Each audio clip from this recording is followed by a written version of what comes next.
Hi friends, welcome to Moni's kitchen. இன்றைக்கி வந்து சந்தவ recipe தாங்க பார்க்க போகிறோம். இது வந்துட்டு ஒரு நம்ம சாப்பிட்ற அரிசி இருக்குங்க. சாப்பாட்டு அரிசி வந்து நான் ஒரு நேரத்துக்கு 6 பேர்த்துக்கு முக்காப்படி எடுத்திருக்கேங்க.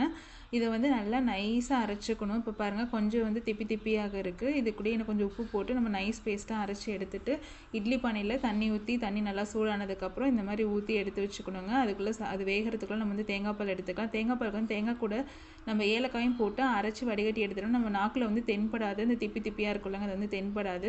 ஸோ இந்த மாதிரி ட்ரை பண்ணி பாருங்கள். அதுக்கப்புறம் நமக்கு வந்து இட்லி வெந்துடுச்சு. சந்தவ உரலில் வந்துட்டு நம்ம வந்துட்டு இட்லி ஆட் பண்ணிவிட்டு கொஞ்சம் கொஞ்சமாக நெரிக்க ஆரம்பிச்சிட்டோம். இந்த மாதிரி டைமில் எங்கள் பாப்பாங்க வந்து நான் நெரிக்கிறேன்னு சொல்லி அவங்களும் எனக்கு ஹெல்ப் பண்ணுவாங்க. ஸோ இந்த ரெசிபி வந்து ட்ரை பண்ணி பாருங்கள். இடியாப்பத்தை விட இது ரொம்ப சூப்பராக இருக்குங்க. எங்கள் வீட்டில் இருக்கவங்க எல்லாத்துக்கும் இது ரொம்ப பிடிக்கும். இதுக்கு காம்பினேஷன் வந்து தேங்காய் பாலும் சந்தகையுங்க. நீங்கள் வந்துட்டு அதை தாளித்து கூட செஞ்சு பார்க்கலாம். ட்ரை பண்ணி பாருங்கள். வீடியோஸ் பிடிச்சிருந்தா மோனிஸ் கிச்சனை சப்ஸ்கிரைப் பண்ணிக்கோங்க. தேங்க்யூ.